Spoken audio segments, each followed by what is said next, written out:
Alert: the FBI stepping in to help with a nationwide manhunt for the suspected killer who gunned down the CEO of UnitedHealthcare. Police now examining new evidence, including what they believe is the killer's backpack, as seen in this photo obtained by the New York Post. This all while hinting at what the killer's motive might be. I'm not going to commit to a motive right now, but obviously, when you look at the writing, you look at the victim's employment, it could possibly be a disgruntled employee or a disgruntled client. But we're not ruling that out, but we're certainly not committing to it at this time. Former NYPD lieutenant and U.S. Army veteran Dr. Darrin Porcher joins us now. Darrin, great to see you this morning. So you're seeing this evidence sort of trickle out for the public, the backpack, the suspected exit route to the bus station, perhaps to Atlanta. Do you think authorities right now know much more, perhaps are zeroing in on a guy that we're still wondering about? Do you think they're much closer to catching this guy than perhaps we might know? Well, good morning, Will, and good morning to the viewers. And I believe that police have far more information that they're revealing to the public.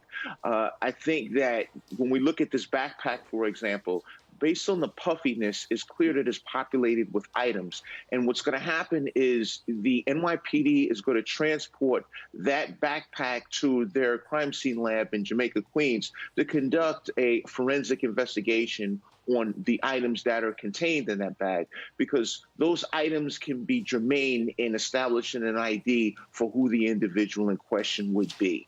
I think that we have more than enough at this point in time, because the killer has blinked on several occasions. And so I just think it's a matter of days or even hours before we have a capture of this violent individual that killed the CEO of UnitedHealthcare on the streets of New York. Before we move on, you said you think there are several instances of the killer, quote unquote, blinking.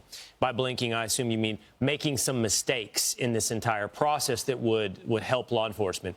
Besides the backpack, what do you point to as other examples of the killer blinking? When we look at the killer at the hostel, he revealed his face when he pulled his mask down.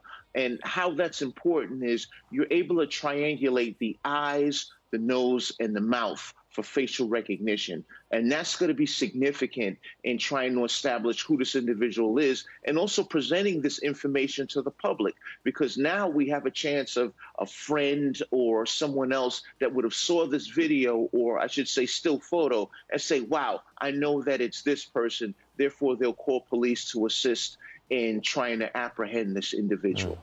All right, I want to move to another legal case here in New York City. This one already in the jury deliberation process. We've already found the case, at least Alvin Bragg and his prosecutor's office believe they found the case to pursue. And that's Daniel Penny, which on Friday, the second-degree manslaughter charges were dismissed, but the jury was sent back to deliberate over criminally negligent homicide.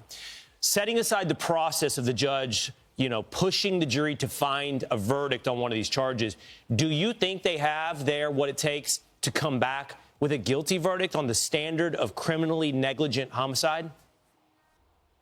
Well, first off, Will, I think that this is a miscarriage of justice in that once the prosecution determined that there was the jury was hung on a charge of manslaughter, then they elected to go with the lower charge. This should have been thrown out at this stage. Once you see that you lost throughout the trial proceedings, I think it's clear that you should have just stepped away from it. But this is not what Alvin Bragg intended to do. I think his intention was to prosecute Daniel Penny by any means necessary. And Daniel Penny is an American hero because he stepped up to assist people that didn't have the ability to protect themselves on that subway car. So when we look to the process that's happening, it's now become something more as how can we catch and convict Daniel Penny as best as possible, as opposed to letting the legal.